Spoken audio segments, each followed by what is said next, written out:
Okay, time to get serious. Yeah.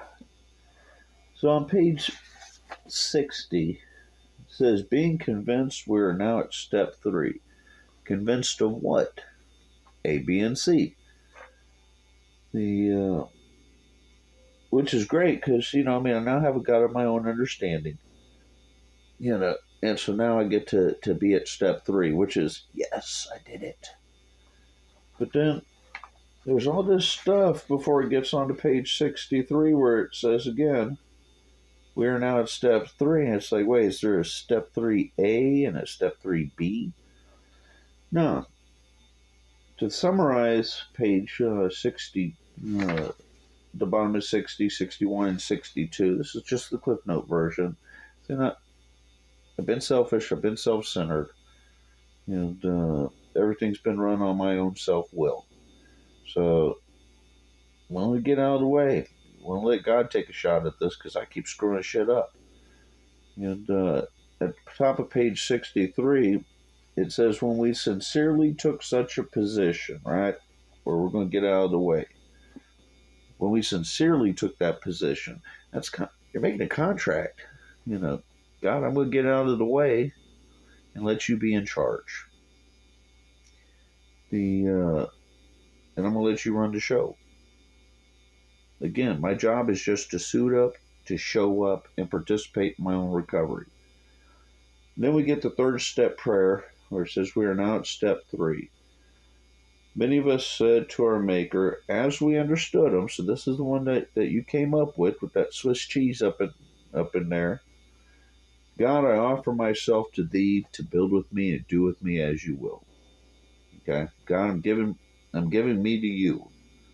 Do it whatever you feel like doing, man. And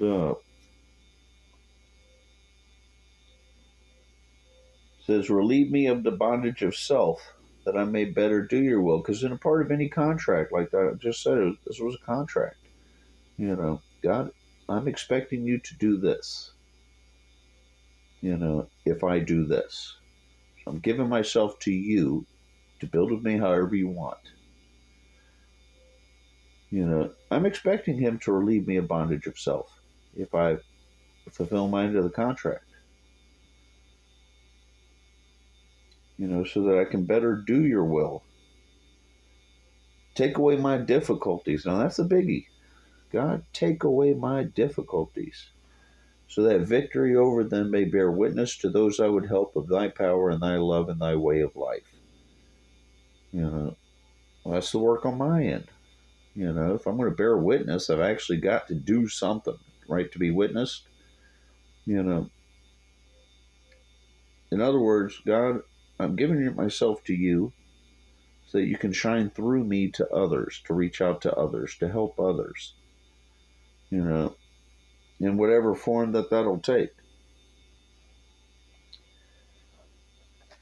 That I may bear witness to those that I would help of thy power, thy love, and thy way of life. May I do thy will always.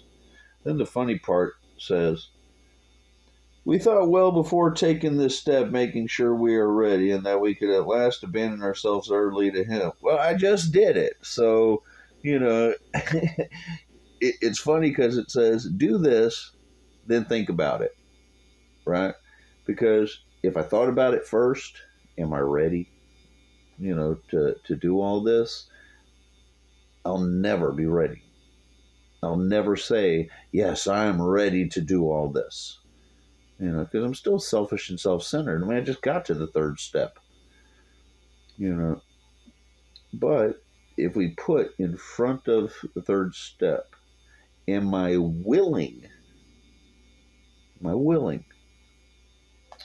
to turn my will and my life over to the care of God as I understand them? If I'm willing to do it, then I'll be ready. Now, it'll be trial and error. I'm going to make mistakes. I'm going to think I'm doing God's will, and I'm not, because I'm still stuck in my own messed up head. But I have opportunities to grow.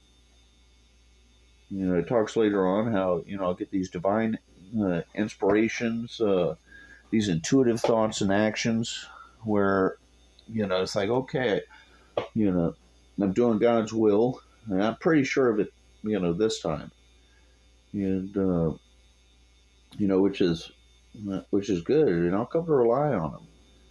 You know, it's that gut feeling. It always begins with a gut feeling. Am I doing something right? Maybe I shouldn't. You know, me, I've come to accept that that's God's way of saying, hey, dude, you may not want to do that. You're going the wrong way. And pause when agitated or doubtful is key to this. Because if I don't, I am going to run through some shit. I'm going to make mistakes. Then I got to make amends. And I don't know about y'all. I hate making amends. But I find that if I'm not hurting other people, I don't have to make amends. You know.